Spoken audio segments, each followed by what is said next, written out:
Hello vivid chronicles family, welcome back to my channel. I hope आप लोगों ने मेरा लास्ट वीडियो देख लिया होगा। My last video was all about myself, about me. And अगर आप लोगों ने मेरा लास्ट वीडियो नहीं देखा है, मैं इसका लिंक डिस्क्रिप्शन बॉक्स में डाल दूंगी।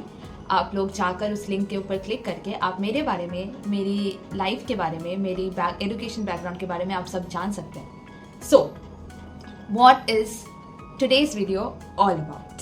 सो आज का जो वीडियो है वो बेसिकली उन लोगों के लिए है जिन्होंने अभी जस्ट अपना 10th ख़त्म किया है। सो बेसिकली अगर आपने अपना 10th ख़त्म किया है और आप जेई की तैयारी करने का सोच रहे हैं या इंजीनियरिंग परसू करने का सोच रहे हैं, तो you are on the right channel. So आज मैं जानवी अनफिल्टर्डली आप लोगों के साथ अपनी एकदम रॉ जेई जर्नी शेयर करूंगी।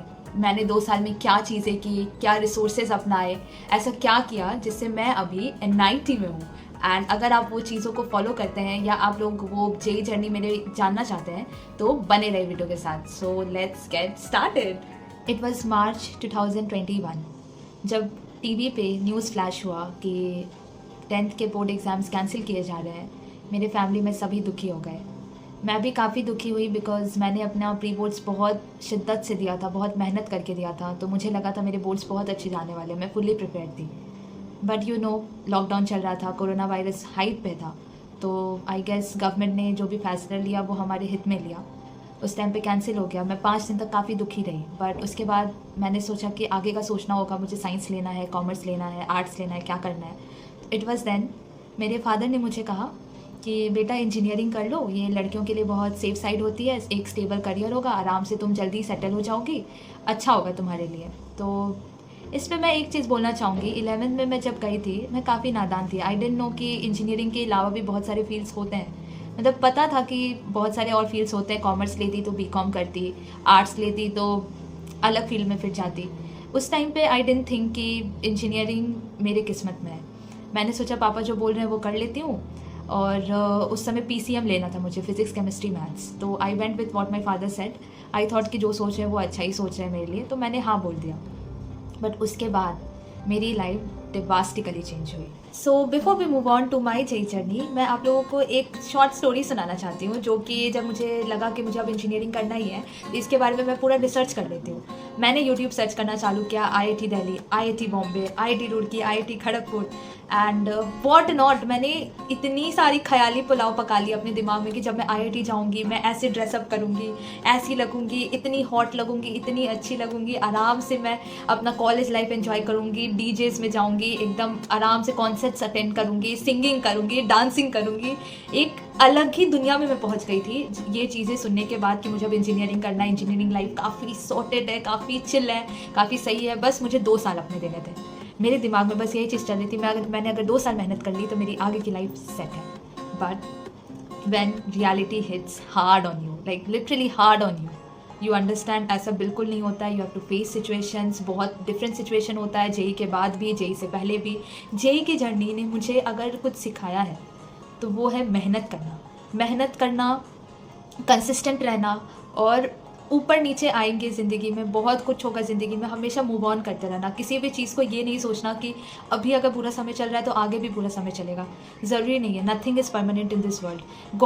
भगवान भी हमेशा ना हमें टेस्ट करते हैं। जब हम बहुत अपने लो पे होते हैं ना, भगवान हमें देखते हैं कि हम अपने हाइस पे कैसे थे, अपने लोस को हम कैसे हैंडल कर रहे हैं, और अगर बहुत हाई पे भी हम लोग जाते हैं तो हम उस चीज़ों को, अपनी इमोशंस को, अपनी भावनाओं को कैसे कंट्रोल कर रहे हैं। सो उस टाइम पर मैं बहुत खुश थी कि मुझे अब इंजीनियरिंग करना है, बहुत मैं खुश थी। उसके बाद मेरी जेई की जर्नी चालू होती है। उसके बाद मैं पापा के साथ बिहार चली गई। बिहार जाने के बाद वहाँ पे मैंने 11-12 में एक डमी स्कूल में एडमिशन करा लिया। सो जिन लोगों को नहीं पता है डमी स्कूल क्या होता है, तो डमी स्कूल बेसिकली एक ऐसा स्कूल होता है जहाँ पे हम बस एडमिशन करा के आ जाते हैं। हमें बस 11th का फाइनल देना होता है वहाँ, और 12th के प्रैक्टिकल्स और बोर्ड एग्जाम देने जाना होता है। बीच में हमें स्कूलिंग का कोई प्रॉब्लम नहीं होता है, अटेंडेंस का कोई इशू नहीं होता है। बस वहाँ जो लोग कॉम्पिटिटिव एग्जाम्स की तैयारी करते हैं तो वो लोग बस एडमिशन करा के वापस आ सकते हैं। हर स्टेट में ये ऐसा स्कूल होता है। किसी स्कूल में महंगे होते हैं, किसी स्कूल में सस्ते होते हैं। तो बिहार में ये स्कूल्स बहुत सस्ते होते हैं, तो इसीलिए मैं जाके बिहार में पापा के साथ एडमिशन करा ली। कराने के बाद मैं वापस आई। फिर मैंने यूट्यूब वीडियोस देखना चालू किया कि कौन सी कोचिंग ज्वाइन करनी चाहिए, कहाँ के मॉड्यूल्स लेने चाहिए, किताबें कौन सी पढ़नी चाहिए जिससे मेरा जेई क्लियर हो जाए, मैं आराम से तैयारी कर सकूँ उसकी। तो फिर मेरे पापा ने बोला कि कोलकाता में फिटजी है, तो फिटजी कोचिंग काफ़ी फेमस है, वहाँ एडमिशन करा देते हैं।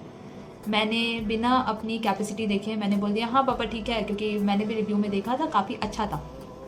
तो मैं, पापा, मम्मा, हम लोग 3 लोग गए, एडमिशन करा लिया। और फिर क्लासेस शुरू होनी थी अप्रैल 15-16 के अराउंड। और सिंस कोरोना चल रहा था, काफ़ी कोरोना हाइप में था, लॉकडाउन था, तो क्लासेस शुरू में ऑनलाइन होना चालू हुई। पहले के 1-2 हफ्ते मैंने क्लासेस बहुत रेगुलरली की। सैटरडे संडे मैंने वीकेंड बैच ली थी। जो लोग पूछना चाह रहे हैं कि मतलब वीकडेज आप करती थी कि वीकेंड, तो मैं वीकेंड की क्लासेस करती थी, सैटरडे संडे। वीकडेज में मैं खुद से पढ़ाई करती थी। तो वीकेंड वाली क्लासेस में 6 आवर्स 12 आवर्स की क्लासेस होती है, 2-2 घंटा ईच सब्जेक्ट, तो 3 सब्जेक्ट्स थे।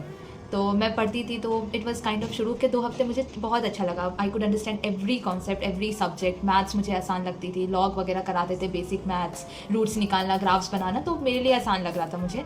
मैं फिटजी की मॉड्यूल्स करती थी, वहाँ पे भी क्वेश्चंस मुझसे बन रहे थे। बहुत एडवांस वाले नहीं कर रही थी, नॉर्मल वाले कर रही थी। तो वो जो टीचर बोल रहा था मैं वो कर रही थी, सर जो सिखा रहे थे वो कर रही थी। फिजिक्स केमिस्ट्री भी मेरी अच्छी थी। I was happy, I was like मैं on top of the world हूँ, मैं जेई क्लियर कर सकती हूँ, मेरे से सब हो सकता है। मैं काफ़ी खुश थी। 2-3 हफ्ते गए, चौथा हफ्ता, I still remember the date, it was around 1 और 2 ऑफ मे। एंड उस टाइम पे I can't even speak. The day was very normal, just like regular days. मैं सुबह उठी, क्लासेस के लिए एक्साइटेड थी, क्लासेस होंगी आज, मैं कुछ नया सीखूंगी। उस दिन हमारे सर ने हमें कॉम्प्लेक्स नंबर पढ़ाने का सोचा। कॉम्प्लेक्स नंबर मैं पहले पढ़ी भी नहीं थी, एंड बस जनरल आइडिया था कि आयोटा वगैरह होता है, नॉर्मल बेसिक वैसा जानती थी बस।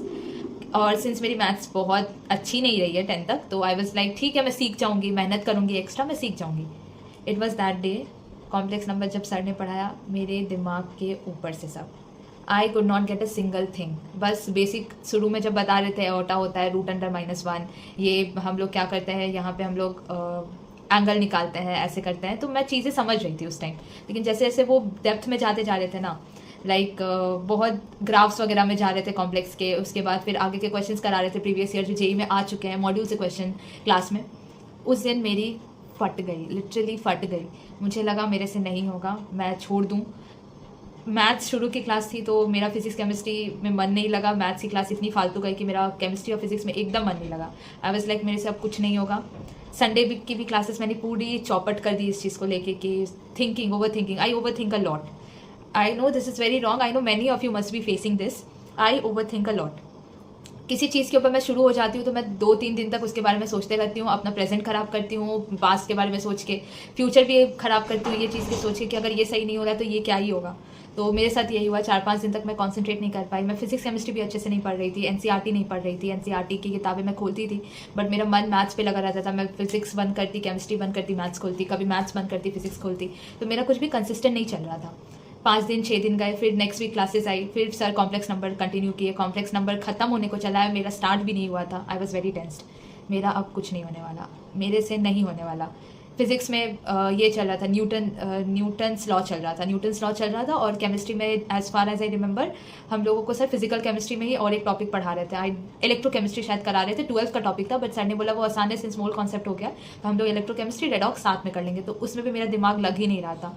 मेरा माइंड स्टार्ट था कि मेरी मैथ्स इतनी चौपट हो गई है तो मैं फिजिक्स और केमिस्ट्री क्या ही करूँगी, जब मेरी कैलकुलेशंस इतनी वीक है, जब मुझे यहाँ के कॉन्सेप्ट नहीं समझ में आ रहे हैं तो मैं यहाँ के कॉन्सेप्ट्स क्या ही सीखूंगी। तो मेरा माइंड स्टक था। मैं यूट्यूब के रील्स स्क्रॉल करने लगी। उस टाइम पे इंस्टाग्राम टाइप का कुछ था नहीं मेरा, मैं इंस्टा नहीं यूज़ करती थी 11-12 में, कुछ भी नहीं। यूट्यूब था तो यूट्यूब पे मैं रील्स स्क्रॉल करती थी। उस टाइम पे कुछ ऐसा हुआ जो आप सोच नहीं सकते हैं, जिसने मेरी पूरी जेई की जर्नी को फास्ट फॉरवर्ड किया। बहुत चीज़ें चेंज हुई मेरे साथ, मैं काफ़ी मोटिवेटेड हुई उसके बाद। सो या आगे की जर्नी को जानने के लिए आप ये वीडियो पूरा देखें। नेक्स्ट वीडियो मैं कल अपलोड करूँगी, तो मेरे साथ आप जुड़े रहे। आई होप आप लोग को मेरी यहाँ तक वाली जर्नी काफ़ी अच्छी लगी होगी। ये जर्नी मेरी अप टू जुलाई अगस्त के मंथ तक थी, लाइक जुलाई अगस्त का महीना चल रहा था, तब तक मैं ऐसा हाल था मेरा। उसके बाद की जर्नी जानने के लिए तो जुड़े रहे पार्ट 2 के लिए। Till then, bye guys.